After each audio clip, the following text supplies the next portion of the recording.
Good morning, everybody.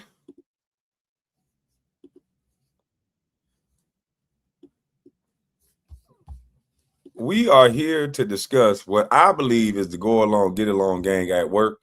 They are upset that Cam Newton allowed Jason Whitlock to speak freely on the show. And I heard Stephen A respond. I heard Ryan Clark respond. I heard Emmanuel Alcho respond. I think LaShawn McCoy respond. And it's interesting to me because what Cam Newton said was facts. You just went on Carmelo Anthony's show, who is LeBron's friend, and you were able to talk about LeBron. You were able to talk about whatever you wanted to talk about on that show. And Carmelo Anthony just got the content and put it out there. You want to be able to do things that you don't want other people to do. That is the definition of the go along, get along game. Cam Newton, they gave him a job, and I think what they expected of Cam Newton is to that, hey, we cool. You know what I mean? Don't break the code. We bros. So they give you a job in order to buy your silence. So they're never talked about. These people have opinions on everybody. They talk about everybody. I have opinions on people. People have opinions on me. They've always had opinions on me. That's the way life works. But these people want to sit around, talk about everybody else, examine everyone else's life. But when they are examined, when they are put in front of the mainstream, it's like, oh, how dare you let someone come and talk about me? How dare you let this person talk about me? And I just be sitting back listening to these people like, who the do you think you are? You're going to be talked about just like everybody else. So um, I believe this is what we're dealing with. Now, let me text Jason and let him know I'm live, but I think this is what we're dealing with. Go along, get along, gang. Go along, get along, gang.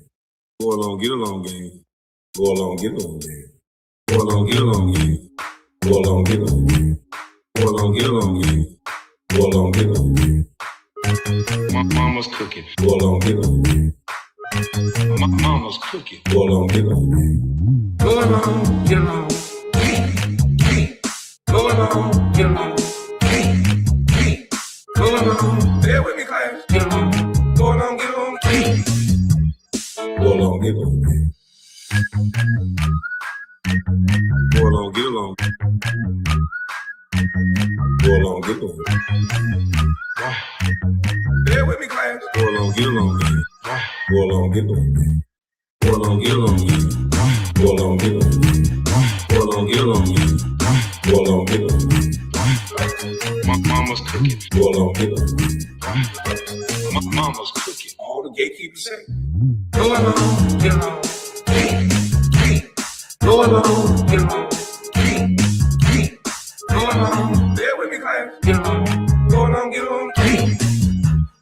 Go along, get along. Go along, get along, baby. Real. Go along, get along, gang. Say, Go along, get along, baby. Real. Let's go, go along, get along, gang. Go along, get along, gang. Say, Go along, get along, gang. Real. Go along, get along, gang. Go along, get along, gang. Go along, get along. Go along, get along. Bear with me, class. Go along, get along, gang. Go along, get along. Go along, get along. Go along, get along. Go along, bear with me, class. Get along. Go along, get along. Go along, get along.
Oh, sorry, I'm on mute.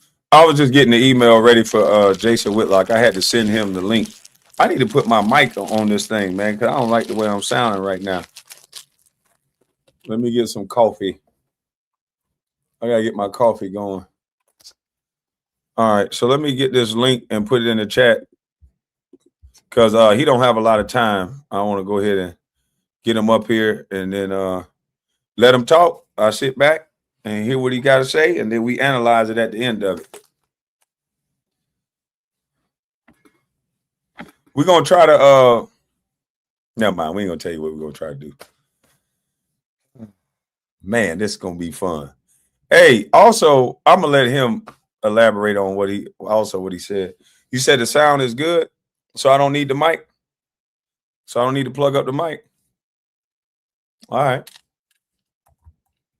Let me see if he got the link to the show. There you go. Good morning. Good morning. What's cracking? Ain't nothing. Man, you got the internet on fire right now. Hold for a second. I'm getting feedback. Okay, hold on. You probably got the YouTube in the background. Just hit the YouTube close in the background and just leave the There StreamYard. it goes. Yeah, I'm good. Okay. I said you got YouTube on fire right now because I think the things that you've been saying on your platform, they can control it, they can hide it. But being able to say what you said on Cam Newton's platform, now they got to deal with it. So can you elaborate on what you were saying on Cam's show? And did you hear Stephen A. Smith response to you? Of course, I heard the response. Okay. I think you've nailed the point in terms of I'm clearly shadow banned on YouTube and Twitter and everywhere. And they've created this perception that, the things that I say are so dangerous that you shouldn't engage with it. And so when Cam, and this is where me and Marcellus were talking about this a few days ago about when you said go along, get along, gang. The first time you said it, it was like boom.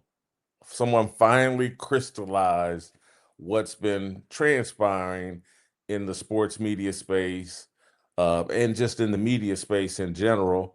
And yeah, and Stephen A is at the top of that go along, get along gang. He's backed by Ari Emanuel, Mark Shapiro, Disney, and Bob Iger. Those guys are the puppet masters, and they've made him untouchable. And I'm just diligently, because I got the time and it's a passion of mine, I'm just gonna prove that yes, he can be touched.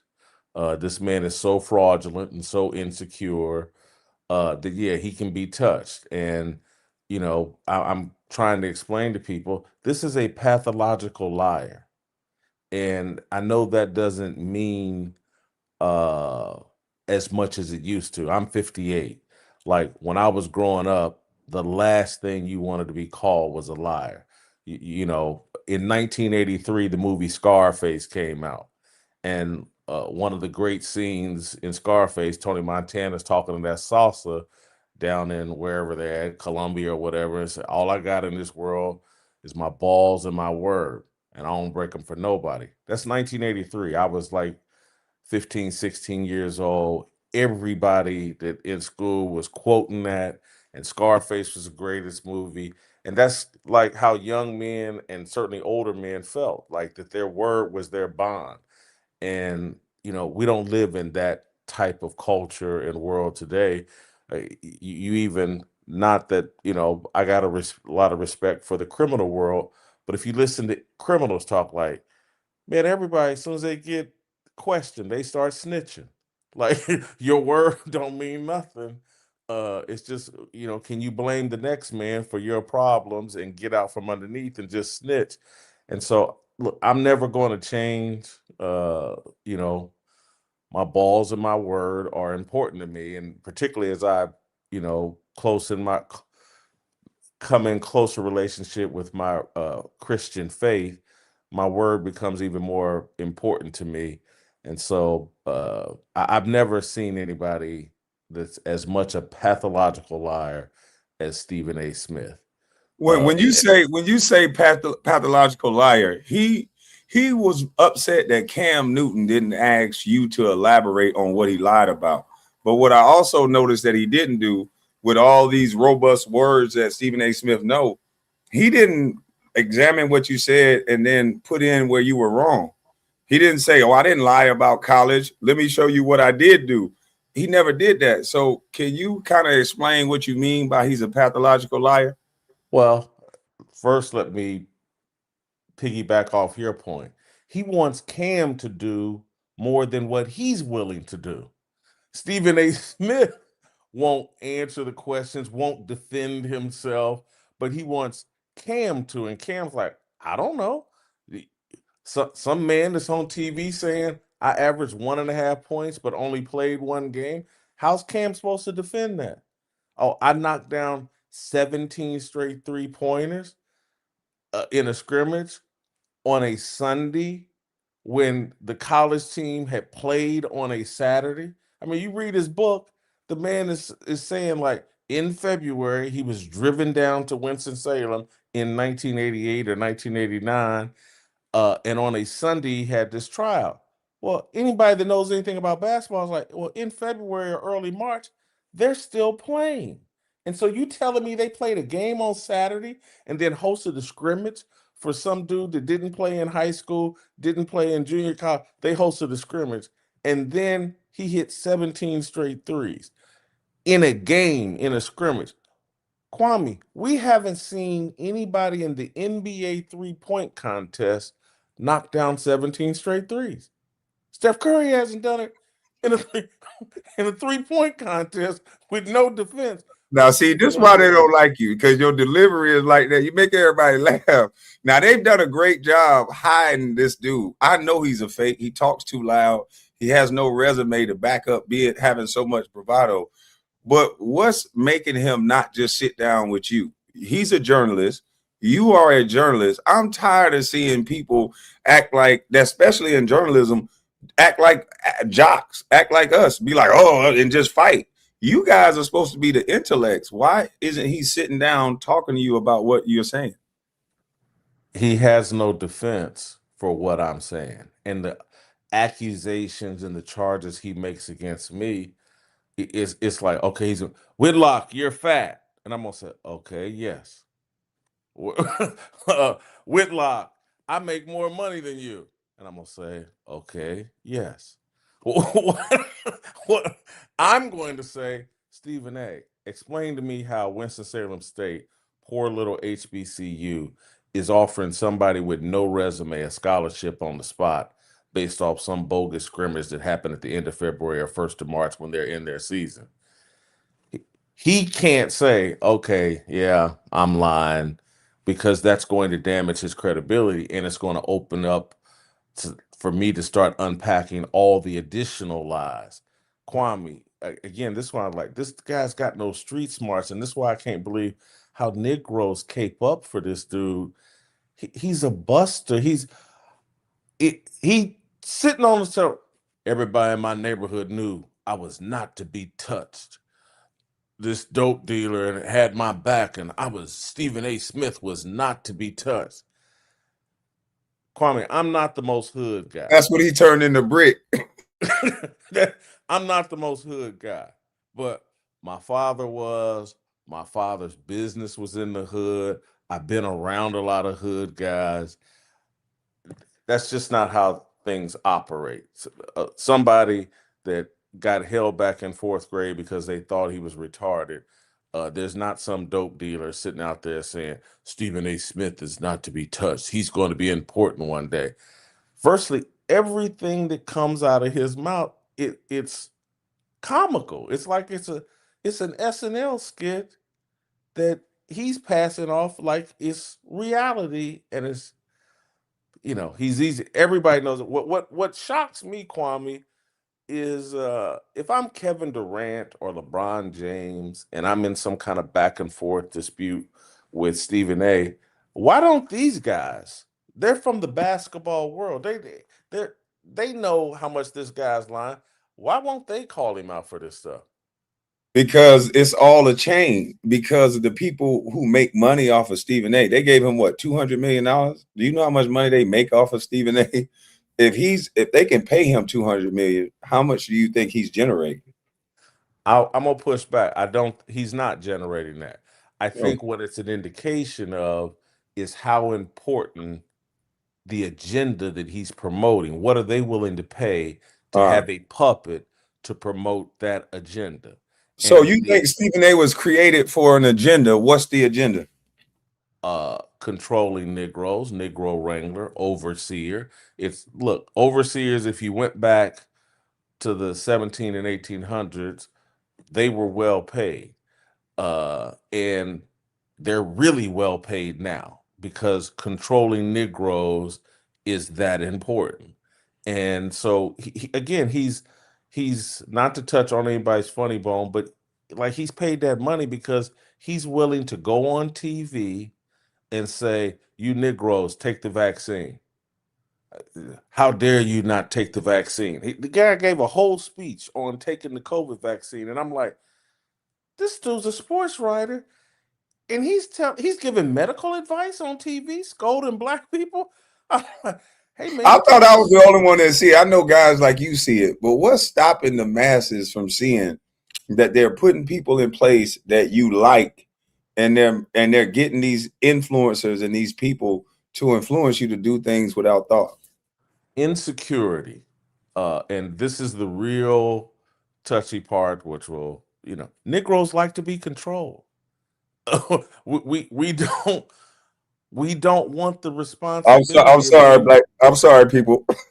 Talk about Negro. we don't want the responsibility of having to take care of ourselves, and so we prefer to be controlled, and so they'll send a Stephen A out there, and we'll all sit and watch. Like Kwame Brown tweeted out a movie poster about black people being the real Jews. I Not my type of movie, but if that's what he's into, who cares? This is America. This Negro can think whatever he wants to think. Stephen A went on TV. Kwame Brown, I can't believe, I mean, not Kwame, Kyrie Irving, I can't believe you're doing this. You're stirring up all kinds of trouble. You know, Master don't like it when you talk like that. And vilified Kyrie Irving. It control of Negroes. You're not allowed to think this. You're not allowed to support this. You're not allowed to be free.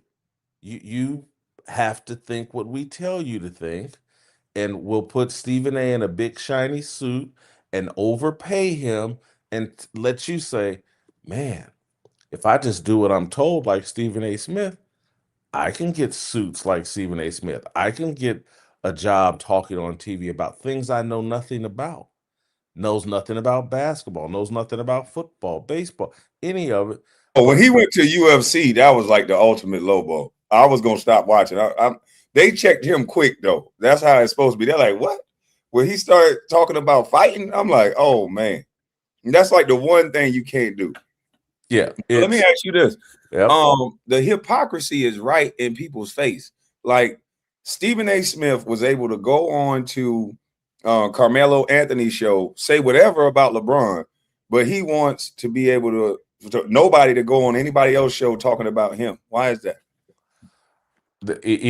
So Carmelo is friends with LeBron, and he allowed LeBron's biggest critic at ESPN to come on his show and talk salty about LeBron James. Yeah. And what Stephen A, when you're, and I'm just keeping it real, when you have, because I really don't believe in book sense. I really don't. I'm a mid to low level IQ person. I believe in common sense.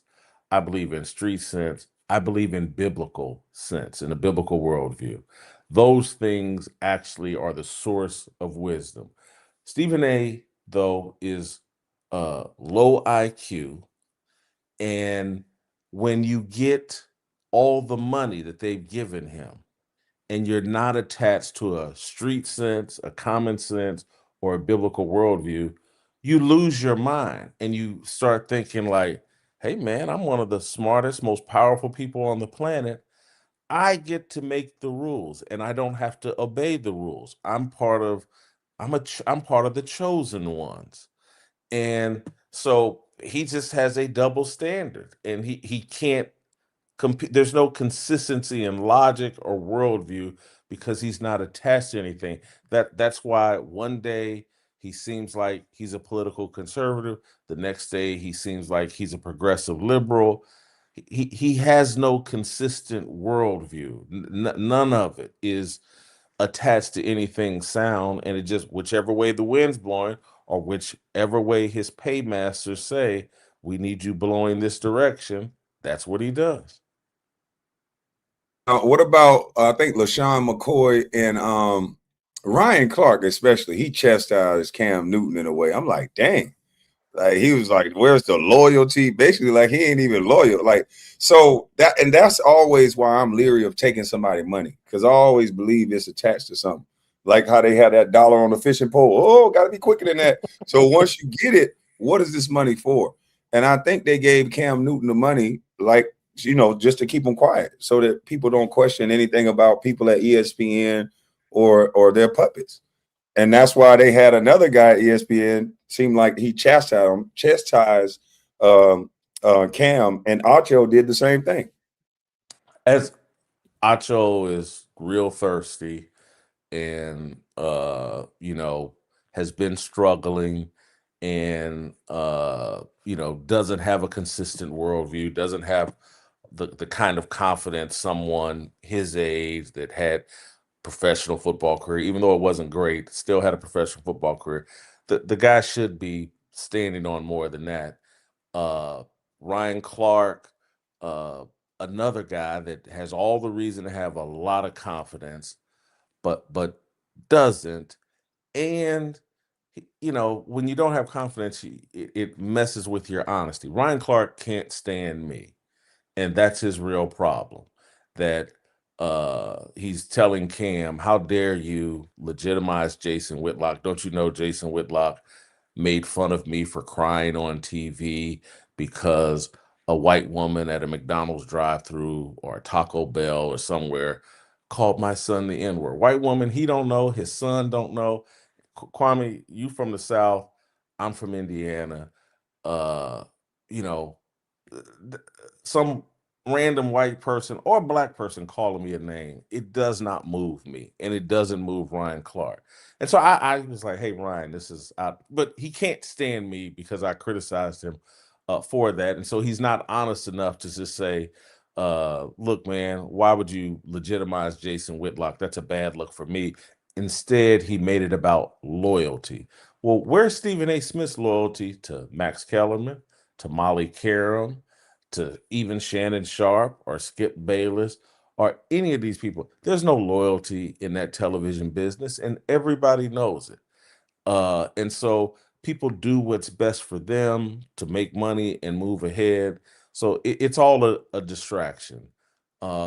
It's man, it's just disappointing to see these big old athletes that many of them made nice bit amount of money, could be leaders, but instead want to be followers, want to be relatable.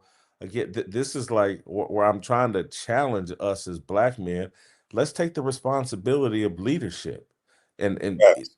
and this is where I'll give. Like Cam has surprised me because he talks about being relatable, but I'm like, hey man, don't be relatable, be a leader.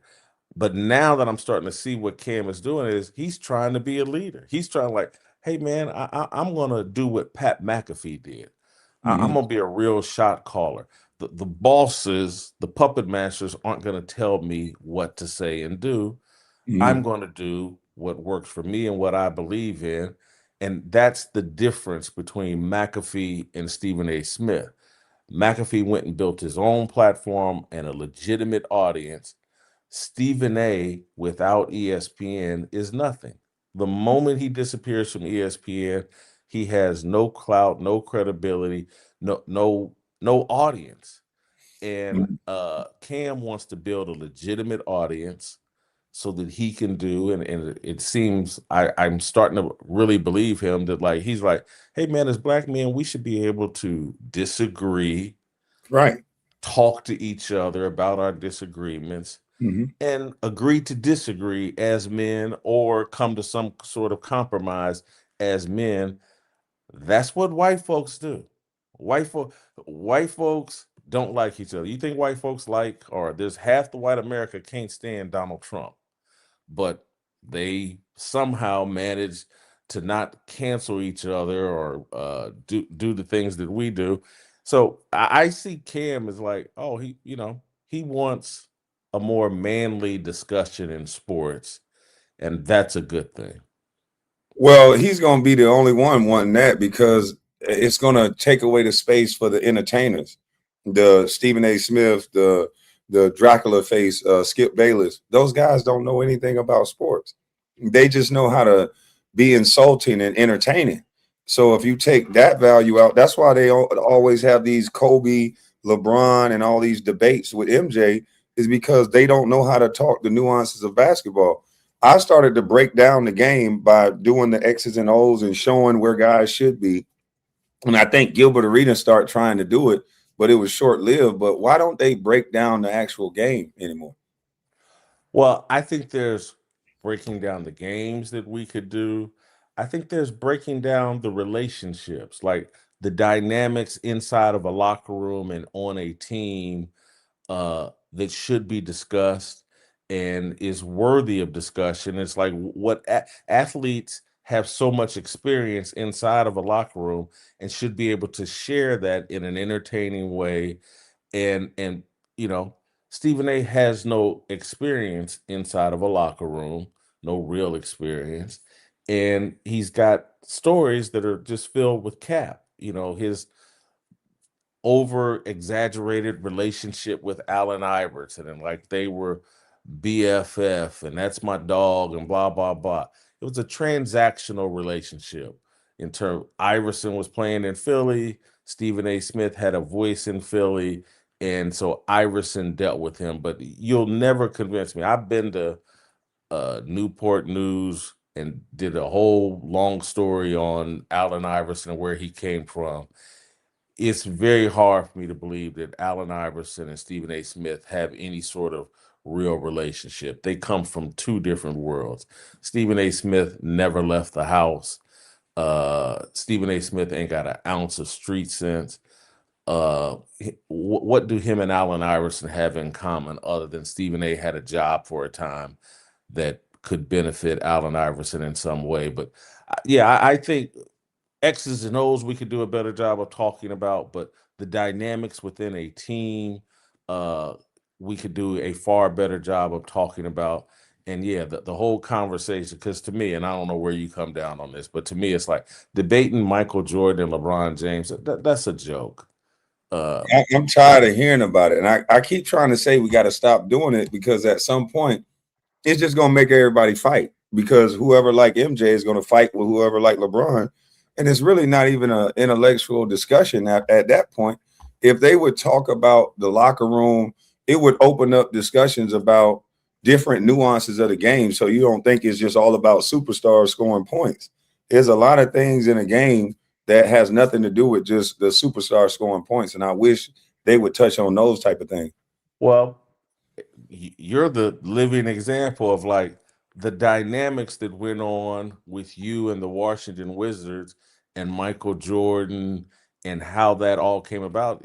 You opened my mind to like, oh man, there was a much deeper story that never was getting discussed on ESPN about what happened with Kwame Brown. And if more intelligent people or more informed people had been leading the discussion about Kwame Brown's career and the dynamics of what, hey, Michael Jordan, who was the guy from Duke that Michael Jordan wanted, the big Elton man, Brand. Elton Brand, if Mhm. and then how that probably motivated Michael Jordan to treat Kwame Brown in a different way. If any of that had been discussed, rather than just a guy caping up for Michael Jordan and Mhm. taking the easy way out, the whole like this stuff has real impact on people. and again, you really opened my eyes, and I'm not caping up and trying to kiss your rear end, but you like really opened my eyes, like, hold on, man, this man is 20 years removed from that. He got kids that he's raising and dealing with, and his reputation is being played with for clicks because y'all too lazy or too afraid to discuss this in a real and authentic way. This stuff and people ask me, well, why don't you like Stephen A. Smith? And it's not that I dislike Stephen A. Smith. I dislike what he represents and what he's done to the sports conversation. It has real impact and affects people. Yeah. I think because he was one of those bitter guys that didn't get in. There's a lot of people, like, to me, you're supposed to have respect for the sport that you played. And even if you play sports, if you fell short wherever, you still can critique the game, but you should talk about it in a way that you understand that it's hard to not make it. It's hard to be the last guy on the bench. It should be a respect level that I think that Stephen A. Smith can't appreciate because he's never had to grind and earn it. So I really think that we should reshape how we talk about basketball. And like you said, focus on the stories in the locker room. Don't make it about personal life. Stephen A. Smith, what he represent and what he did to me was only attack the black athletes. It wasn't just me. If you look at the way he went about every time a black man, got in trouble, he was there to say whatever, straightforward. And then everybody be like, yeah, he's helping these guys grow up. When it's a white guy, he'd be like, he's softened the blow. That's my friend. He's a good guy. And never in the history of any man hitting a woman has I ever seen Stephen A. Smith or anybody go up there and say, well, she hit him first. Any other time they say there's no reason to hit a woman. That was the first time I saw Stephen A. Smith, Molly, all those people say, well, she Dana hit. White, you're talking about. Right. You forced me to slightly defend Stephen A. Smith, and I really regret this, but I got to do it. Uh, what you're talking about with Dana White, you got to remember Stephen A. got his hand spanked and burned when he said, hey, as it relates to Ray Rice, hey, don't do anything to provoke these men. And so he said something stupid and poorly timed as it relates to Ray Rice. They came in and beat him up and spanked him over that. And so when the Dana White situation comes up, he's thinking about, hey, I tried to give a little context as it relates to Ray Rice. And so now they've just got Stephen A backed into a corner to where, because he's just not smart enough to sit in that chair and have these conversations in a way to where a Michelle Beadle or the feminist at ESPN couldn't attack him and back him up. But I mentioned the Ray Rice thing to say, like, no, he stepped out there and tried to defend a black athlete as it relates to Ray Rice, and he got beat up. He just did it in an unsophisticated way that was ineffective, and he got beat up. He's not smart enough for the position he holds. And so you're right, as it relates to Dana White, he soft shoot and tapped and tiptoed, and the situation has changed. He didn't get beat up for that because Dana White is in business with, he was at some point with ESPN and just with the real power structure at the top. You got to remember, Stephen A is represented by Mark Shapiro and WME and Endeavor. That's who owns the UFC. Right. And Don't you think it's a little bit different in the media, though, how they deal with these situations? Because Corey Holcomb mushed a woman. He's getting shows canceled all over. Dana White slapped a woman. I haven't, and did a slap league right after that. I don't remember seeing sponsors. I saw him walk out with the president. So it's just like the way the media softened up what he did allowed for him to continue working. Josh Giddey, when he had his situation, the way the media took their time and made sure and they frameworked it, it was like it just went away. When it seems like it's us, it's the story is more sensationalized, it's bigger, and they get to it before they even get to what really happened. Man, it would take several hours, and but Right. but I'm willing to come back and have that discussion Yeah. because, like, and I want to be fair to this person because I've been hypercritical, so I'm not going to use their name, but I know someone powerful or who had a lot of power in the sports media industry, that black guy, former great athlete, and a bunch of stuff was overlooked as it relates to him and women. The power structure just would not touch him until it got way too far and went way too public. And there's one little Instagram model or OnlyFans model that got him for millions of dollars, and then they acted. But over the years, all the stuff that was overlooked beforehand, and the kid gloves that were used with him, and the opportunities that he got, so there's a lot to that. There's a lot to, you know, look, man, at the end of the day, this society is controlled by who can I make money with. And if I can make billions of dollars with Dana White and I'm making no money with Corey Holcomb, who do you think I'm gonna give a little leeway to? So they're not on the same stratosphere. And so it's all a money thing, and that's And why I just say it's I'm glad you said that, because that's what I want people to understand. They be thinking like they champion these causes and everybody get behind it and yell. But if you can find the hypocrisy in it real easy, just like you said, one guy do it over here, we'll punish him. We don't benefit from him. The other guy do it, we benefit from him. So we go soften the blow. So you guys that think you protect it, you really not. But let me ask you this, because I know you got to go. yes. What time we got with you? 2 We minutes, got 5, 60 seconds. 60 seconds. Because we didn't get a chance to get into the Erica Kirk thing that you said. But let me Let ask me you this. come back. Let me come Okay. back. That's way too much. I can't Right. do No, that no. in 60 This seconds. 60 seconds that I'm going to ask you, why won't Stephen A. Smith teammates and everybody else just confirm his story? Or is there something to that too?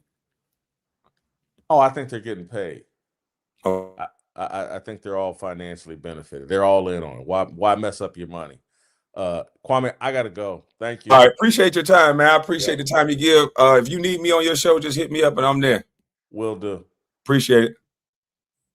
Man, Jason came up here and ripped it up real quick. I wish I had more time with him, man. That's why I just tried to stay quiet and let him talk. I got a bunch of questions I wanted to ask, because that Stephen A. thing, I don't know why Stephen A., as a journalist, won't just answer the question. Why won't he just say, Jason Whitlock is lying, and here's why. Here's my teammates. Here's the people that I played with. Hell, here's some game film, something, because Jason Whitlock, the way he delivered what he said, I just can't stop. I can't help but laugh, because it's like, is he trying to be funny? It's like he playing around with it, but the shit be funny as I don't know what. He like, such and such don't like me because he was crying in a car over a white woman calling himself the N-word. I was just like, what? That happened? But I'm gonna drop the link, man. Y'all tell me what y'all think. I mean, I think he did a great job. I tried to ask the right questions. But I'm no journalist. I ain't gonna lie to you. I'm no journalist. So Rick won't allow it, Kwame. Yeah, Stephen A., why was you at them colleges, boy? That's what we want to know. Why was you at them colleges, Stephen A.? They pick these no talented dudes that just get up here and talk about everything.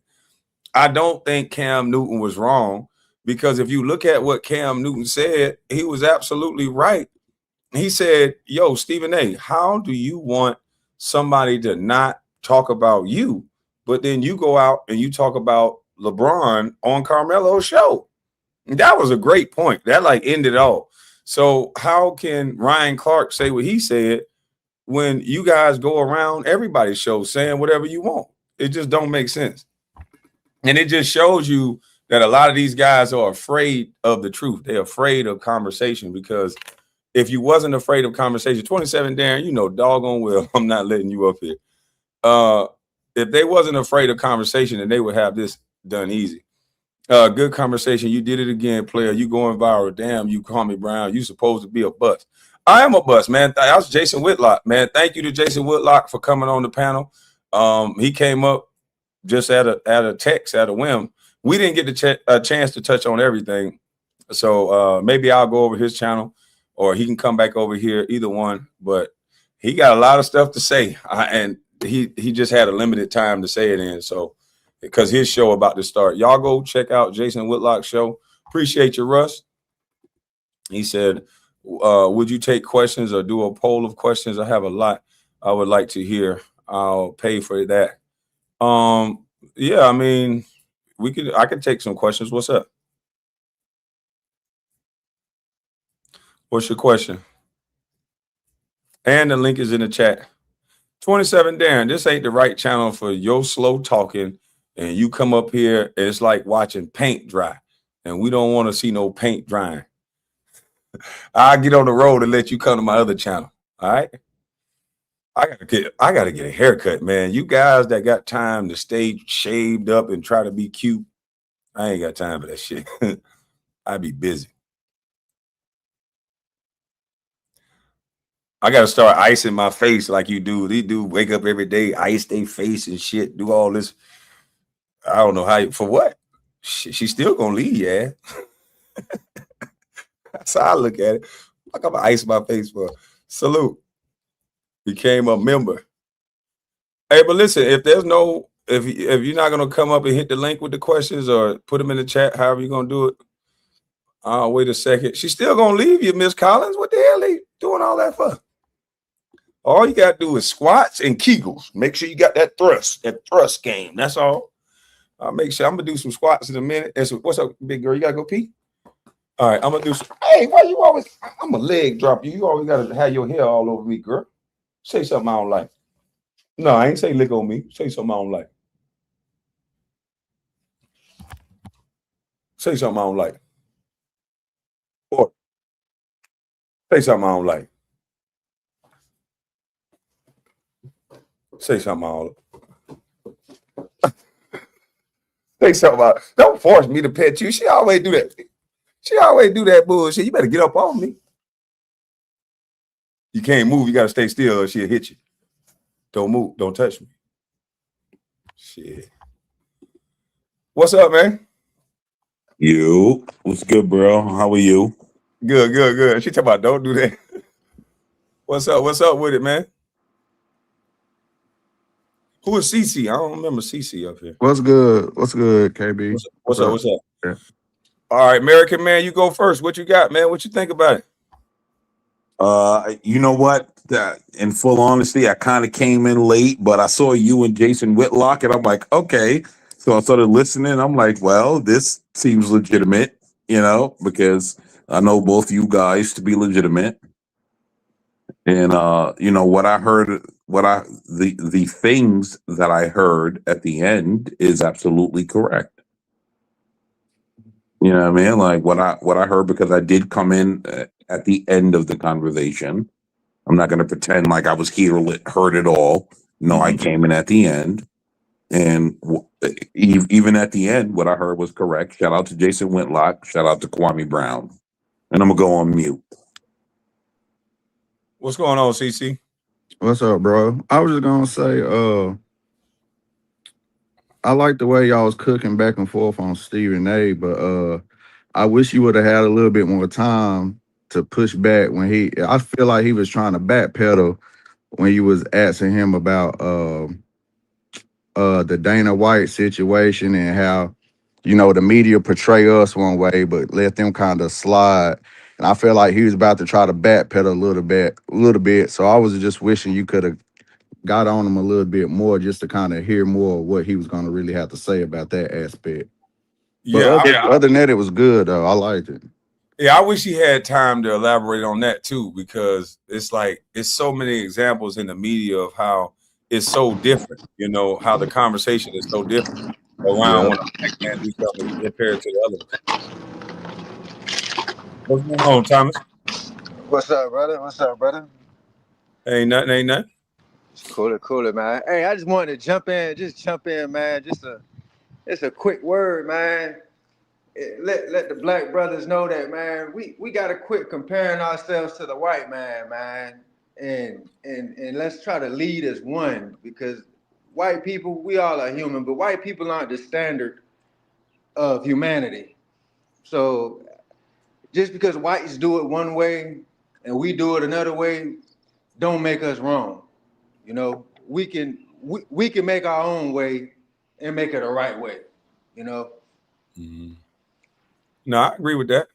You know, I agree with that. I just wish more of us, and that's why I do what I do. I wish more men would look like men of the past instead of trying to pawn off, getting on camera, trying to look your best, be your prettiest for the moment, and make it seem like life is just perfect. Like, where are the men that build, go to Home Depot, do things that's going to last for generations? And I think if we get back to what the old school men used to do, they were stronger, they were more independent. People can't just take their job. They may not have the money that these guys have, but as you see, soon as they get in trouble, they don't have the money that they think they have. So come on, man, or the power. Yeah, so it's or no influence like that. Power is in your independence and ownership, not through somebody paying you a bunch of money. Absolutely, absolutely. Well, man, I just wanted to get on and say appreciate your time, brother. And that was a damn good stream, man. Damn good stream, man. Salute to you, bro. Salute to y'all boys, man. Hold it down. Hey KB, what about another thing he said, I think he was talking about like maybe Cam being a leader or something about us having certain people as a leader. I don't really like that talking point for black people, as well as I feel like it's always like we gotta have, bro, we don't have to have a leader. Like, I understand they put entertainers and high profile people like in front of us, but it just feel like people always want to try to give us a leader to look towards. Like, we don't necessarily need a leader all the time.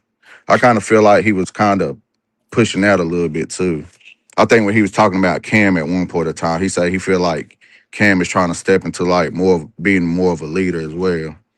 I think he might have been talking about a leader in the space of the sports world. I don't think he was talking about leading us as a people. Okay. I think he was going off the model that Pat McAfee put forth, to where he's not controlled by anybody. He's not controlled. He says what he wants. He brought Aaron Rodgers on to speak for himself about that juggernaut. So you don't see mainstream media giving Aaron Rodgers a platform because he's witty. He knows how to speak for himself. So that's what I think Cam is going to do. Top of the AM, gentlemen. How y'all doing? Y'all can hear me? My audio okay? You kind of went on mute, KB. I can't. Y'all can y'all tell me if my your audio A1? It's A1. My bad. I was just making sure. Salute to the chat, man. I think y'all had a beautiful dialogue, good back and forth. I normally don't care for Jason Whitlock's takes, but he was on point. He was definitely on point. And I like specifically what he said in terms of Cam Newton, in terms of, promote your own media brand. You don't have to kiss, the what of ESPN. And that Cam Newton showed that he's not a part of the go along, get along game. He has his own takes, and I'm glad Jason Whitlock said it. So does he as well, even though I don't agree with him on most takes. But I think that's what he was leading to. So yeah, I agree. I mean, Cam is doing this thing, and I think that's the reason why ESPN and these people want to grab him up. But normally, what happens is with the same thing LaShawn McCoy, Alcho, and Ryan Clark said. Normally, what happens is once you get that opportunity, you stay quiet on anything that person does. And that's how you form that go along, get along game. Because if you can talk about somebody else, then somebody else that don't like you can talk about you too. It's all content. You're in the content creation space. Why would you block other people from talking, but they can talk about everybody else? That's just, it's giving too much I'm better than you vibes. I would agree. And also I would like to add on, like you have somebody that didn't sacrifice as much as y'all professional athletes, whether y'all want to say they are bust or not. They put time, effort in, and they made it to a level that none of us made it to. So obviously they were special in some right, whether they played up to their potential or injuries played their career or not, they still made it. That says a lot, especially if you made it and you played more than 10 years, bro. That's a success. That's not a bust. That's just my No, opinion. what a bus is to me, from what I hear, how they describe it, it's a person who gets picked at a pick that don't meet whatever expectations somebody else put on you. So on the surface, it sounds like, oh, it's just a basketball thing.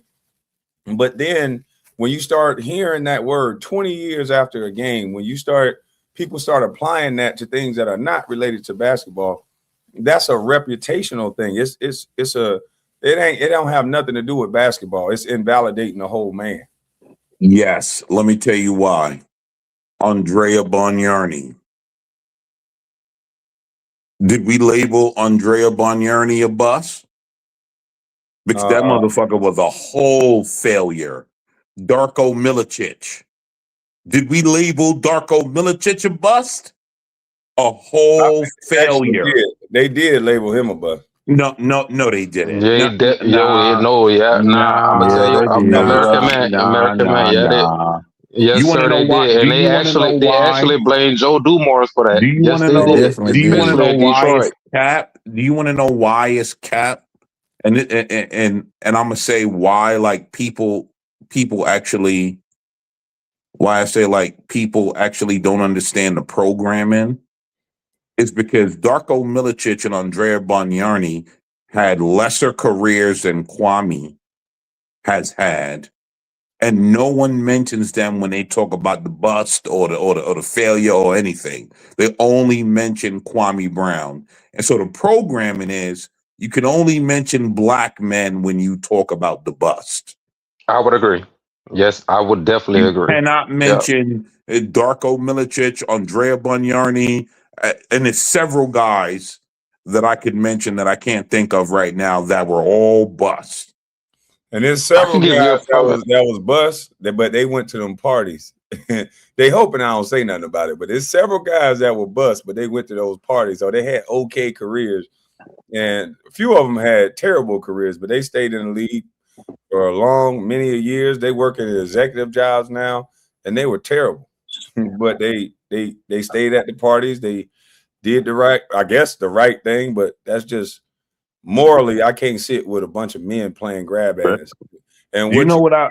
that listen, I'm gonna tell y'all this: the higher you go up in any of these industries, a lot of the grab ass and the homosexual stuff come into play.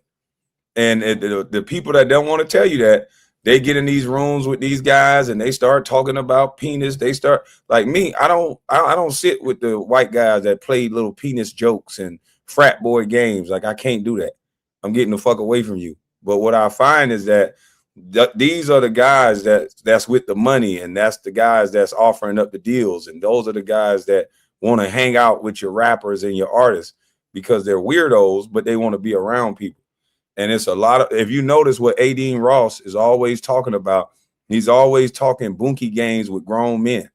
He get them on the panel. He sexually assaults them verbally, if because that's sexually assault. If these men don't want that, he texts them about that, and that's what their conversations are about. And it's Yeah, weird. Ross. I just seen that. I just seen that with Whack 100. Ross. You're not lying. Ross is the streamer Epstein. But I'm not like edit that out. You can't. You can. Yeah, you can't say that name. But here's the thing, right? I was woken today and I realized something, right? I think I think that like, and I'm gonna break the mold, right? I think we have to stop dealing with this black thing, right? Here's why. Number one, it's a crayon game, but as soon as black, right? The reason why they want to remove why they hate Kwame Brown is because even though he identifies as black, he doesn't live as black. He's black in name only. And that's why they want to remove him. So when you look at this black thing, what I realize is, let me put it to you, right? If I say I like Jeffrey Dahmer, right? All of a sudden I hate black people I'm a coon. I'm this and that. If I say right, if I say I don't like the Waukesha Killer, right? Do you guys know who the Waukesha Killer is? Right, that's the dude Yeah, I know that who you, drove I'm in the familiar. party, I'm right? familiar. Yeah, I'm All of a familiar who you're sudden, talking I'm a about. coon, and I hate black people and blah blah blah. Do you guys understand what I just said there? That shows there's a huge problem. It's like, so if I like, right, if I dislike, right, like if I like the white killer, I'm a bad person, but if I dislike the black killer, I'm still a bad person. Does that make No, sense? Because they're both I American. mean, killers. I understand what you're trying to say, but this is why a lot of people pick and choose. If they see you putting more energy on somebody that looks like you, whether they're the other opposite race of you, then it does look like you are, portraying yourself to be a bootlegger. Right, And right. But the point, it don't even need to be race. It could be politics. It could be anything. no. I think you misunderstand what I'm saying, right? Is like, look, here's the thing, right? If I say like, if I say anything about Jeffrey Dahmer, I hate myself, right? Now, Jeffrey Dahmer, the mass murderer. But if I say something about the Waukesha Killer, which is a mass murderer, I also hate myself. Do you understand the problem No, no, there? no, no. But you kind of cut me off while I was trying to expound on why they would say that. Like, okay, if you would say that, if you was to say that you could understand Jeffrey Dahmer's behavior, but you could denigrate the other person's behavior, which is the Waukesha the leader. No, No, sir, no, sir, just sir. You're let me missing what finish. I'm telling you. No, You're you're missing missing it. what I'm All right, saying, okay, sir. okay. It's not about it. Here's the thing, right? Both of them are killers, and I disregard both of them. I don't care about any of them, right? That's But the kind of point not what is, you just said. That but you I'm said if you supposed to said that you care about like the one. Waukesha guy just because he's black. But you just disgrace your argument by saying if you open up your argument by saying you could like Jeffrey Dahmer, but if you say anything about the Waukesha killer, you will be considered a bootlegger. You kind of answering your own point. Well, okay, Can I chip okay. in? Can I chip in real quick? Well, the American thing. man. Go ahead. Well, hold All on, right, real go ahead. quick. If I sorry, go ahead. I'm gonna let you speak. Well, if I said I like the Jeffrey Dahmer thing, right? Like, listen, my entire argument is this: they're both killers, right? And I don't want to deal with them equally, but I'm a coon either way because I'm not on Waukesha's side simply because he's black. Right? Like none of it, like it doesn't like you blacks don't understand. That's not how it works. You're in the Dulo twist. Like Who you're in a are we Dulo blacks? twist. That's confusing. You keep saying you blacks as if you don't identify as one. I don't. They I have don't some identify black. as black. They I have do some not blacks that, identify as black. but they have some blacks that identify with your talking points. They're still black. Now, are you black? If you don't mind my asking, because the way you're talking, I just said I do not identify as black. what do you identify as? What is your American. nationality? American. Are you sure? No, I'm not sure. Because you questioned it, I am no longer sure. No, I'm asking you. I'm asking you an honest question, brother. That's all I'm asking you. I am American. That's fair. Black and white is a crayon game. I would agree to it. I would agree to a, I would agree to a certain extent. I would agree. Is playing the race game is definitely it's an elementary game to put us against the poor people against each other because we all struggle. I will definitely agree with you there. However, the talking point that you just Hey, made, send you know what? Kwame a super I'm not going to send indulge Kwame a into it. You super go chat. ahead, Get brother. me out of here, guys. Send Kwame a super chat. Get me out of here. Can CC talk? He had a point that he wanted to make. That man been quiet, Yes. respectfully. Go ahead. It's just- Nah, well, I mean, we done kind of got a little off topic, but my thing real quick was I done heard you speak a few times, American Man, and I hear you speaking on black this, black that, or I feel like you chastising us. But my question would be, okay, what's the inverse of that? What do you feel like we should do as a people, in your opinion, to get back in order or not to feel like I feel like you chastise us a lot. What do you feel like we need to do as a people to get back on track then? What's your opinion? Follow King Randall and do for self. Just that simple. Follow King Randall and do for self. It literally is just that simple. Do for self. You live in America, follow the laws, do for self. Okay, I have one question. What does that have to do with the conversation between Kwame and Whitlock? Like, it's confusing me. Like, you just made this off into a different tangent. Okay. Hey guys, we could get back to that. I got no problem saying that I took it off, and we could get back to that. Let's get back to the conversation between Whitlock and Kwame Brown. No problem. I mean, well, overall, the conversation was pretty good. I mean, Whitlock, I'm always here for it when he here to cook on Stephen A. I mean, I feel like Whitlock mad because Stephen A dropped him 17 straight threes, though. Can't be hating on my man for hitting 17 straight. I think Stephen A was a better basketball player than Kwame Brown, to be honest. I'm just saying. He wish. Hey, I've been sitting back letting y'all cook. Don't try to put me in this shit. Yeah, he tried to throw KB in there. I'm just saying. I think Stephen A was a better basketball player than Kwame Brown. You know what I mean? Stephen A did like what, 4 minutes? I definitely can't hit no 17 threes. Man, I have blown wide open. I have blown up wide open layup because I'm thinking contact gonna be there when it's not gonna be there. So somebody to hit 17 threes consecutively, non-believable. 17. Man, that boy Especially somebody that had never had a shooter's coach. If I could believe that Mahmoud Abdul he got a shooter's coach. You ain't seen his new shot?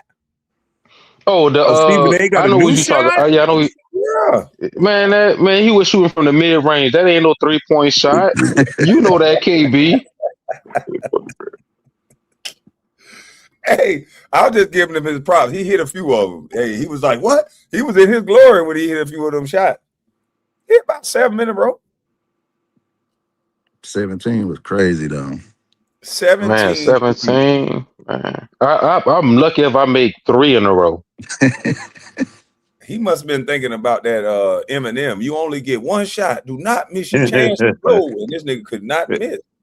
Listen, was he playing like 21? Like he was playing 21 or scrimmage, bro. I don't get it. In a scrimmage. A scrimmage? Hell nah, man. How do we live in a basketball, like our culture, like it's basketball. Like we that's what we come up on, sports, all this. Sometimes sports before education in our community sometimes. But how do we let Stephen A get away with saying he scored 1.5 points in one game? Like, this should be easy to say, nigga, you're a clown.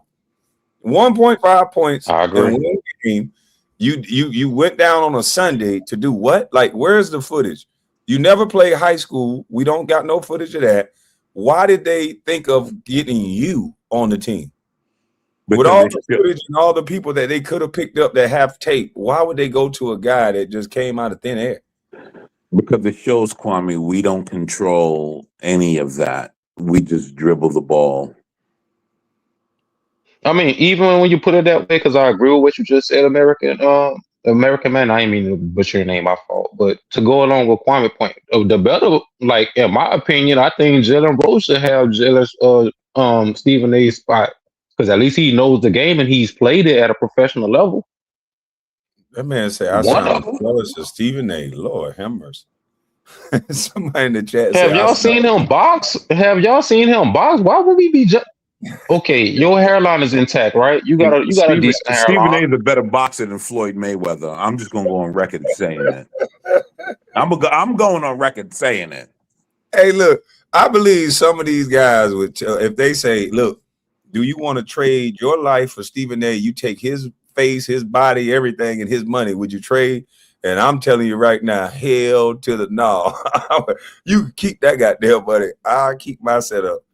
Fuck out of here. AKB. I think when Stephen A first came around, it was kind of like he kind of brought the I think you guys barbershop don't talk. understand math. If you divide 2 into nothing, you still have 2. Like you guys don't understand math.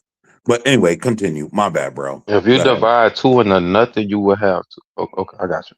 Yes, you still have 2 because you have 2 of something, and No, you're I trying to got you. No, divide I it got into you. nothing. I see what you're saying. Yeah, I see what you were I saying. don't I got you. like you guys don't understand math. Like that's how we originally grow up knowing math. And Kwame knows it. Kwame and I are basically the same age. Like that's Don't how put we me in that shit, understood American man. math. 2 divided Hey, into don't 0 put is me in that. You always gonna have 2. DT come up here and choke you out, choke me out over the computer. I'm not getting in your shit. And he Like gonna pull my nose I ring don't out. get how you guys don't understand that. Like, god damn. But that's why all of y'all believe a man could be a woman. Like, we're talking to that crowd. Anyway, continue. Bro, I don't understand your logic at times, bro. Now, I You know. start going on a right path and then you just crash the car. Like it's crazy to me, Nah, I bro. didn't Like crash the car. some of the things that you say, I literally made a I'm on it with you. comparison. That's the reason why people believe man to the woman, because we just no longer go with what we've known all our lives. We just go I mean, off I would with agree with what that everyone part. I else would agree say. with that. Yeah, I would agree with that part. That's what I mean. You drive a car, then you take an alternate route where we get a gazillion speed bumps and you're doing 80, and then you get But on you the still right get path back in the again. main Like, road and you get there safely, brother. yeah, That's what yeah. You confuse me a little bit. you still get there safely. Anyway, go ahead. My bad, bro. Go ahead. Oh no, I was just saying. I think when Stephen A first came around and hit the scene, he kind of brought like that barbershop talk mentality, and it was kind of entertaining at first. But then I think he just it just got to him, and he started taking it a little too far. I mean, That's at what I But this kind of point, do seen. y'all think he would? this is why Go ahead, my bad. barbershop talk shouldn't be in a professional space. That's why it That's belongs in true. a barbershop. You Yeah. got guys that are delusional, that drinking beer, that waking up on a Friday to get a haircut after they smoke and drink and doing what they do all night. So they got a right to be in a barbershop talking however they want to talk. But in a professional setting where you're supposed to be dealing with professional athletes, you don't bring some guy that don't know his right hand from his left hand in the sport to talk about and denigrate a product that everybody is supposed to look at as the best of the best. It doesn't make any sense. And that's why other basketball organizations are they're going up because we disrespect our players too much. Look at they did Shaq and a Fool on JaVale McGee. This guy is having an Facts. Yep. outstanding career now overseas because he could just play. He's being celebrated. This guy is out here at 38 hitting threes, running coast to coast with the basketball, step back post moves. Are you telling me he just developed this type of game, or the competition over there is so low that he can just do whatever he wants to do? I don't think so. I think we do this robotic cookie cutter style, create um, superstars on each team to where we're stunting the growth of some of these players. You don't even get to scratch the surface on what guys could do because we're trying to build the guy who makes the money. Like Jason Whitlock was saying, we got to have the guy that everybody likes.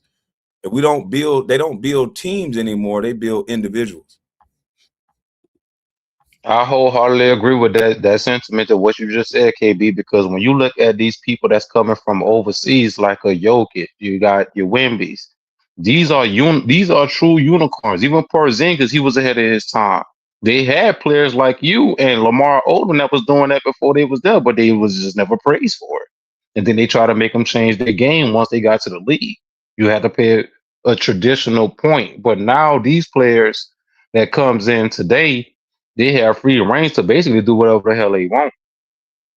Exactly. I remember getting in an argument with Doug Collins because Jason Kidd stole the ball from me. He stole the ball from every goddamn body. So I was dribbling coast. I was trying to dribble coast to coast. You know, Darius Miles, myself. I came out around that year where the big guys was handling the ball, and so that's what I was. That's what I did. So he tell me, don't ever dribble the ball again. And I'm like, well, what the fuck did you draft me for? Because that's all I know how to do. At that point, my game was so unpolished that I didn't know how to post up. I just get the ball and I go. You drafted a guy that was all on athleticism. So why wouldn't you let me be an athlete? You put me back to the basket. I would tell them I like the ball faced up over here. I like the ball in spaces. They looking at me like, you like the ball? Motherfucker, we giving the ball to MJ. Go to the dunker. So it was just like they keep saying I was the number one pick, but you don't get none of the number one pick shit because the number one pick get the ball. And then the chips fall where they may once he get the ball. Yeah, that's true. That's usually I how it's mean, supposed to work. prime example of the prototype KB was if you look at Bam Adebayo's game, same I love his game. game. I love his game. Whenever you see, if you ever saw Kwame Brown highlight games, my dad was a huge fan of him in high school. He used to bring the ball down court, set up. He could hit from the mid. He had a nice midi, all that. Well, they He told me used to to go make to me study those games. you can't do that from the dunker. I got introduced to the dunker. He got mad. I'm like, what the fuck is the dunker? And they was like, oh, he don't even know what the dunker is. I'm like, because I get to it. I don't know what the fucking dunker. What am I going to go over here and stand over here for? I'm like, this is some bullshit. So, I definitely saw whenever I saw Bam Adebayo, I was like, oh, that's the young KB whenever he was in high school that Florida wanted. Then I look at other young players that got your physique and your your skill set. You got your Seguns, you got your even Sabonis. When you look at Sabonis, he's another one. It's like they tried to make him dumb his game down because he was playing with a ball dominant player, which is MJ. Which is, I mean, I can understand it. That's MJ, that's but MJ, boy. right, man. Because man, everybody dumbed their game down. Because Stackhouse was a beast. They don't even call Rip him MJ. was a beast. They call him Black Jesus. Hey KB, so like when you was in practice, like when you first got to camp or whatever, like would it be like some days you used to like just get your shit off and then they be like they still try to put you in a dunker spot? Like did they actually see you putting in work and then Man, they we be used like, to beat the shit out of them old niggas. Man, the first team, we used to beat the hell. Me, Brian, Russ, Teron, Luke, like we used to run their ass up out of the gym, but it was what it was. The politics are the politics. Like at that time, they really didn't believe in playing young guys. yeah, Like my pick was supposed to be traded for Elton Brand. Like Jordan is from that era where young guys, you got to wait your turn. You don't get the chance to just come Yeah, in and that play. is true. Even Kobe had to wait his turn. true. Especially coming straight out of high school, whenever you're not proven to play on a collegiate level. Yes, indeed. Yeah, Fact. you supposed Yeah. to wait your turn. The only one AG had to wait built up like too. he was ready was LeBron. They built him up like he was ready, but we all know what happened with that. But everybody else, you got to come in, and the politics say you got to wait unless you went to a college. Unless you went to a college, North Carolina, Duke, one of these schools that they want to make these guys that like these colleges. You go to Kentucky, you go to Duke, you go to Stanford, you go to these certain schools. You're gonna play because most oftentimes there's NBA coaches from North Carolina. It's all a go along, get along game. There's NBA coaches from Connecticut. They put a lot of players, Connecticut, these powerhouse schools, they put a lot of people in the NBA. So if you get drafted out of high school, you get drafted from somewhere else, and these guys went to North Carolina or one of these schools, who you think gonna play? They gonna play their buddy. They're gonna play their prestige because that's a pipeline. Yeah. For sure. Yeah. It wasn't a huge high school to NBA pipeline. You had to be very special. That's what people don't understand. You have to be a phenomenal player to get from high school straight to the NBA back then. Yeah, Grant they tell Hill me had to go Jared to college. Jeffries. You remember Jared Jeffries from Yeah, I Indiana? remember From Jared Indiana. Jeffries. Yeah. Yeah. Yes, They telling indeed. me Jared Jeffries finna come take your spot. He cold. I said he played just like me. He just weaker than me. He's smaller. He looks I was smart. like, I Yeah. could do those same thing he's doing. Like he's just. I don't understand why y'all don't let me play like that. But if y'all gonna let him play like that, then I'm gonna play like that. But he would go in practice, and I would mow right through his ass just because they said stuff like that to me.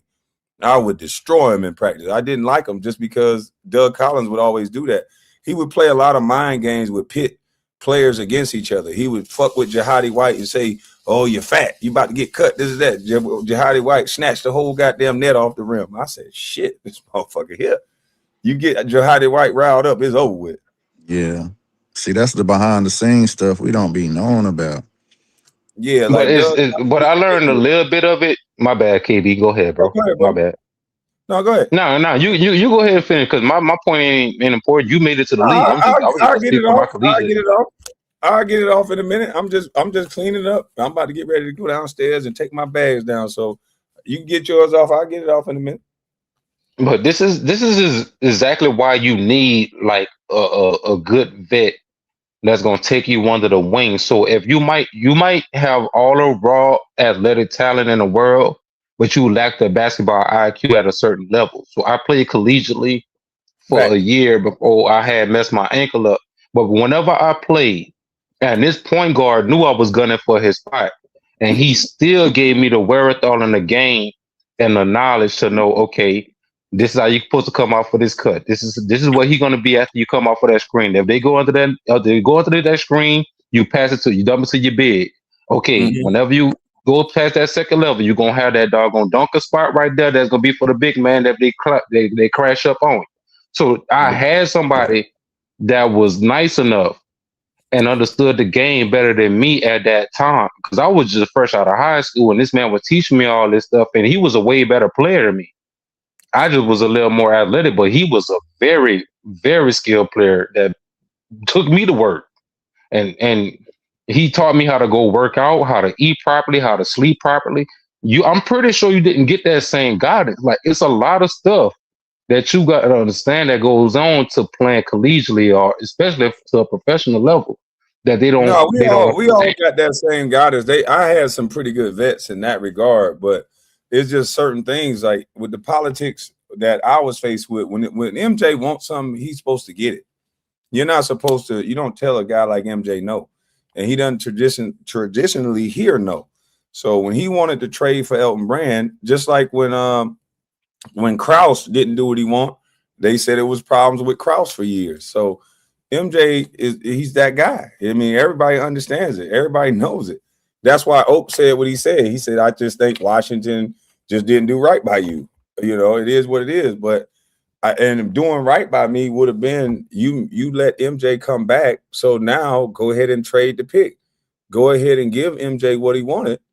Don't put me in some shit about other players that you traded away. Ben Wallace, Richard Hamilton, Rasheed Wallace, what's the other? Juwan Howard. They were still feeling those things that everybody who left there turned out to be successful. And so if you notice, I kept begging to get with a pass first point guard. Like I really wanted to go to New Jersey and play with Jason Kidd because that would have pretty much solved all my problems. All you got to do is be athletic, run, and the ball is coming. But I kept Yeah, playing yeah. with guys that's just shooting the ball. You know, every play is just you set a screen, he shoot. How do you see what skills somebody got if you just setting a screen with people shooting all damn day? Yeah, I could totally see you being successful with a Jason Williams or Jason Kidd. You had a no, you wasn't. No, John Stockton was gone whenever you left.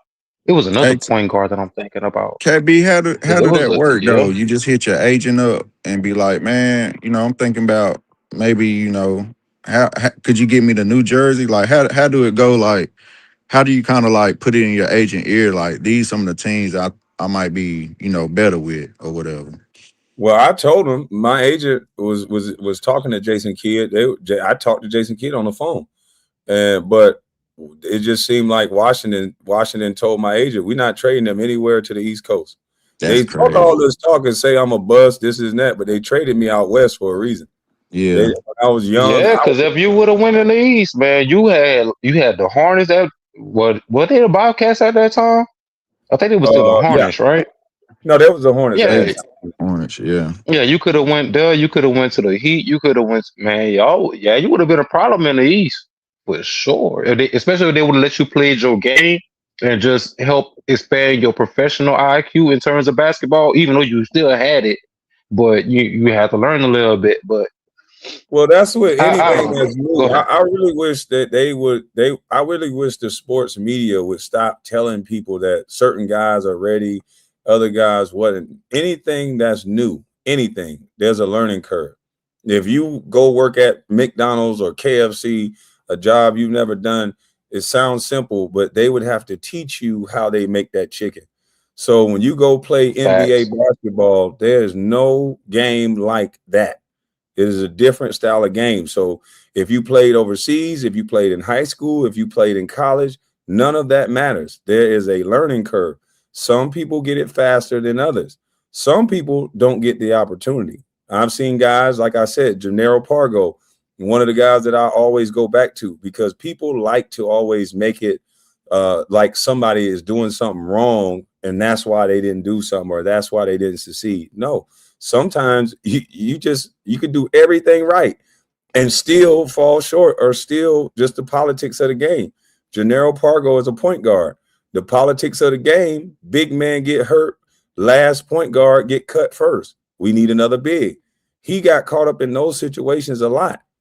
Excellent basketball player. Anytime you see him out there, you know he can score, you know he can do his thing. But that's the difference between a starting point guard, a backup point guard, and then when you get into the politics of getting cut because big man get hurt. Every training camp, a guard or a big get cut just because someone else get hurt. It has nothing to do with their game. It has nothing to do with anything. It's just we got a roster that we're trying to fill. And right now, we only got two bigs left because this third big broke his ankle. So now you're cut. We're sorry. We'll try to help you land somewhere, but that's just the politics of the game. Right. So Especially that's how back you see then like because certain players keep going from like get cut, then go to different teams. It's not that bad players, just like you say, we need a big right now, so we gotta let you go. But another Mhm. team will pick them right up. I got you. Yeah. So that's what I'm is saying. The that, and sports, then they just don't understand how to fit you into that game plan because they had you riding the bench so damn long. no, It like some teams, you're not there to fit into their game plan. That's what I'm saying. It's the business of basketball. Some teams only got you there as an extra body to fill up the roster. So, exactly. so if you're talking about, you gotta, depending on the money that they invest in you, is based on if they're gonna take you serious or not. So believe it or not, $4, $5, $6 million back then, that's not really an investment in you. That's just they just giving you a couple of $1 million. Now the money done went up so high that they can give a guy a mid-level inception. Like back in my day, the mid-level was 36 million. They can give you a mid-level inception right now, which is probably about 50 million, and a guy never play.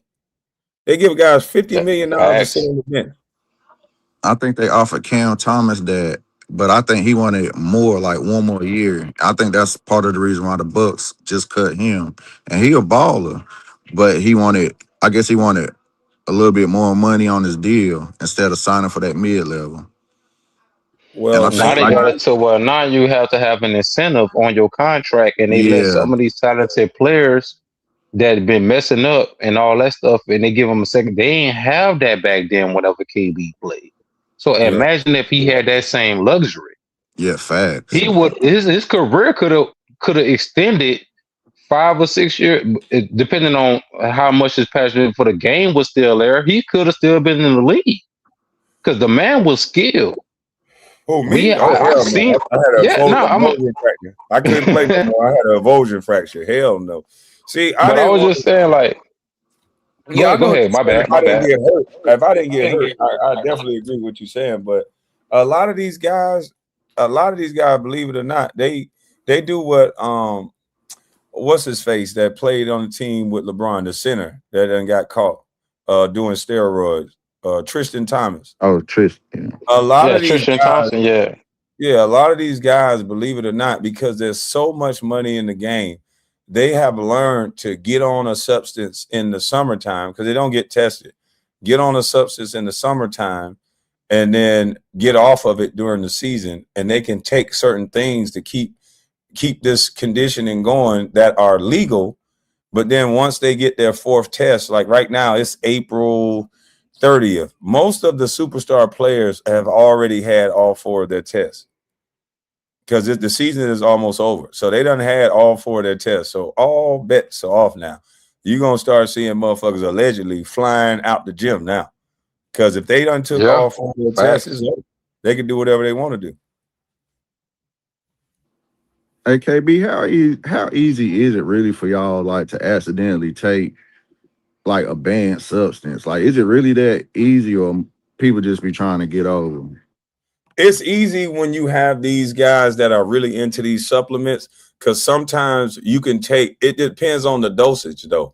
They like a lot of times these guys be saying, "Oh, well, I got popped because it was in another substance. This is that." Some of that is true, but the high levels of it, like it should be small traces of it if it's in this other thing, and then they'll work with you if that's the case. But more often than not, they use that as an excuse. These guys want that bread, and a lot of them understand how to get on and off of it. And some of these guys, they just, I believe the NBA look away when it's certain people. That's what I believe. I would definitely agree with that. I would definitely agree with that because you also got, like, I learned this from a couple of my cousins that play in the league.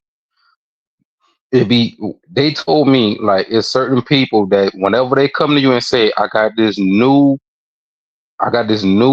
fitness program I want to put you on, and this supplement that I want to put you on, we're going to try it out. It's a new experimental drug. And that's how they get caught too.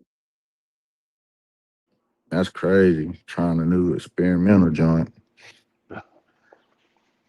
That's just what the trainer say. It's a new experimental drug, Right. knowing that it $50 million a year, them motherfuckers will try anything. Yeah, they trying to get on. Hey, how y'all doing, by the way? Hey, how y'all What's doing? up, bro? Man, What's going on, KB. Hey, I said this. I'm a big Mavs fan, man. I said this way back when we were talking about something similar to this. Man, if you'd have got traded to the Mavericks, you want to talk about like 2007, right after we went to the championship against the Heat and everything. We just needed the defensive big man that could score and rebound. That's all we needed for that squad we had. Because we had, like, that's back when we had Josh Howard, Marquise Daniels, Marquise Daniel, Dirk, and of course Dirk. Yeah, Michael And Finley. no, Michael Finley was he was with the He Celtics. was gone already? He was I with the could have sworn Spurs he at was the there. time. My bad. Yeah, he was My bad. because that's right after Michael Finley was a beast, boy. yeah, Michael Finley was that Michael dude. Finley was a dog. He was that dude, man. yeah. But Josh Howard but was nice too. I liked But him. what I'm saying, just on that squad, like, cause I think Devin Harris was the point guard, and we had Jet. Oh yeah, Man, Devin Harris was nice. yeah, we was over here, man. Hey, I'm telling you, you would been on that squad instead of Kobe. I mean, that them teams are good too. But like, if you would have been on that squad, man, look, cause like, think about it. The teams that were knocking us out was Tyson Chandler when the Hornets moved to New Orleans. Tyson Chandler with Oh Chris yeah, that's a Paul, fact. Yep. and Yep. I think the Spurs, because I mean you would have fit like a glove in that offense Oh with the yeah, way you play. The Grizzlies too. The Grizzlies. Shit, He could have but fit like in with Grizzly. Yeah. I'm telling you, the Grizzlies, man. Hey, I'm telling you, if you because like you gotta remember back in the 2000s, Dallas and the Spurs the only team that had like back to back like those two teams had 50 win like a 50 win streak throughout that whole decade. You know what I'm saying?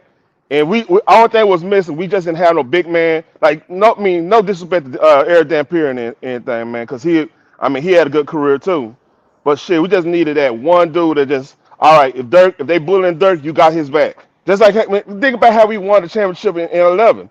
We had Tyson Chandler, and yeah. you and Tyson Chandler was the same. Was similar. Like you said, you bust his ass a couple times, and whatever how that went down. I don't know the exact details. But pretty much y'all comparable players in that respect.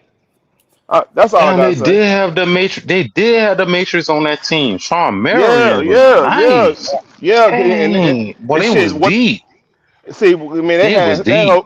that whole squad was cold. They had Pedro come off the bench. Give us about 4 or 5 threes, spread the defense out. Man, I like look. That would have been fun, boy. I'm just saying. But that's it. That's all I got. I gotta get back to work. All right, bro.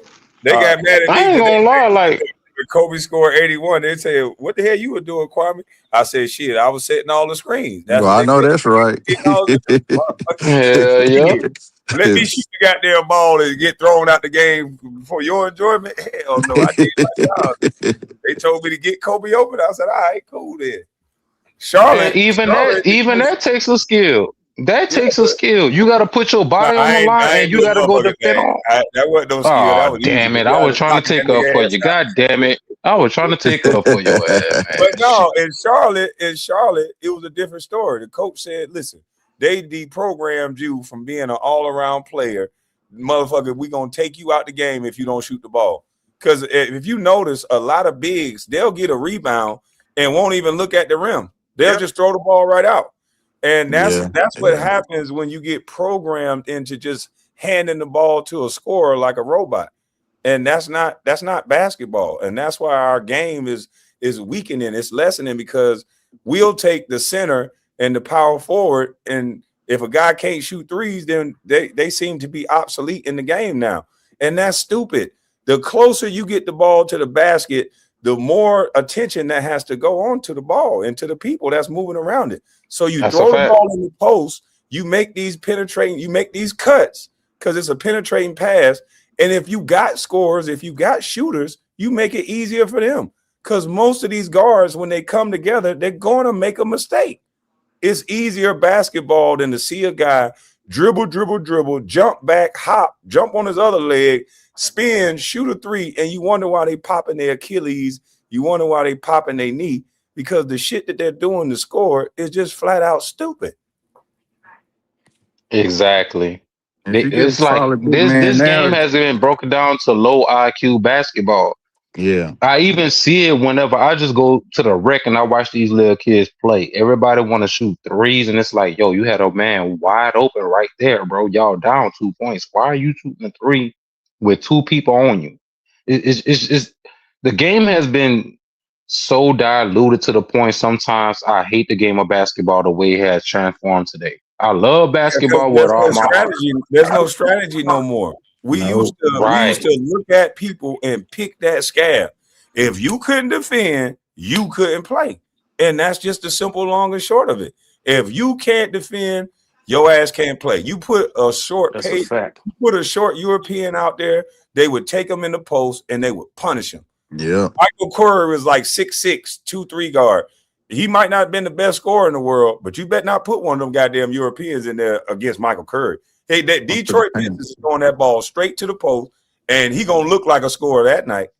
And that's what we used to do. We used to use strategy. Now, superstar players come out every night, shoot the ball 25 to 28 times, and then they miraculously end up with 29, 28 points, and we think that's a good thing. Motherfucker, you're shooting the ball 20 something times a night. That's not even efficient basketball. You absolutely man. I knew the game was messed up whenever I saw a 5'8" Japanese gentleman put LeBron and box him out for a rebound. When I saw that, I said, "Oh my god, this game trash." And the flopping. Don't forget the flopping. I used to be excited about seeing what the coach's strategy going to be to deal with certain players that they have a mix of. And then your bench used to be important. The bench used to have certain, like Jamal Crawford. We knew when Jamal Crawford came in the game, this bitch finna go crazy. He finna go Facts. crazy. Yep. Yeah. It's You super Yeah. know what I crazy. mean? We knew when Corliss Williams coming in the game, he finna get in that post and go slap fucking crazy. We knew when Reggie Evans came in the game when he wasn't a starter. Oh shit. He finna go slap crazy on the offensive glass. Those people were X factors when they came in the game. You had to look out for those people, and sometimes they were the reason why the team won. It ain't always Yeah. about a superstar. Sometimes your superstars are tired as fuck. A coach that just That's a these fact. coaches today that just rely on their superstar players, no wonder they always get hurt. You supposed to find those hidden gems. They can carry the scoring until your superstar get his shit together till he deal with that nagging injury. Mhm. You can't ask a guy to come out every night, carry the team like MJ did, 30 points a night. No, sometimes they might have a cold start to the game. You take their ass out. You let that guy that's on that bench, he ain't as injured. He been waiting to get in the game. You let that motherfucker come in and go stupid. Now your superstar player that's on the bench, he like, oh hell no, I got to get my ass in the game. Now you done put him in the mode that he got to go out there and do his job. He go out there and do his job. But these coaches ain't real men. They just manage the game. They don't know how to coach no motherfucking game. Yeah, But like that's Sean also how you Livingston was build one of till. those guys. My bad. Sean Livingston was one of those guys who you put in the game and he could get you a bucket like out of the post. Yeah, But Livingston was nowadays, nice before he got hurt. they He wouldn't was even nice. know how to use Sean Livingston in today's game because there's no space for that.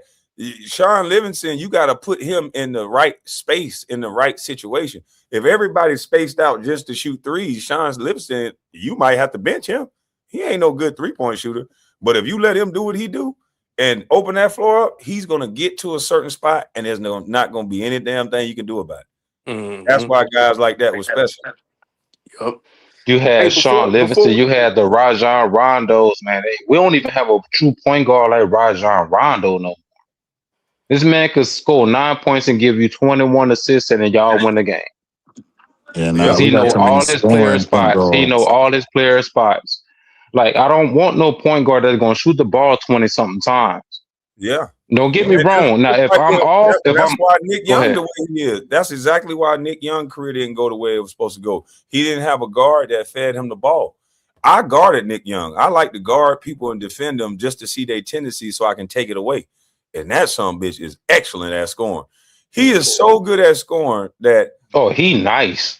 He goes left. His tendency is to go left. And if he goes left, then he's gonna make the shot. It don't matter if you touch his arm, it don't matter whatever. He has a way to go left that his body line right up with the shot, and he's gonna make it. Even when he go right, he's gonna throw the ball back in between his legs, take that back step, and he's gonna shoot it leaning left, or he's gonna dribble again going left. And I noticed that tendency about him. So as I'm guarding him, I'm like, oh hell no, I'm going for broke to keep your ass to the right. But if he would have played with a guard that just because he can shoot the three, he can dunk on your ass, he could post up.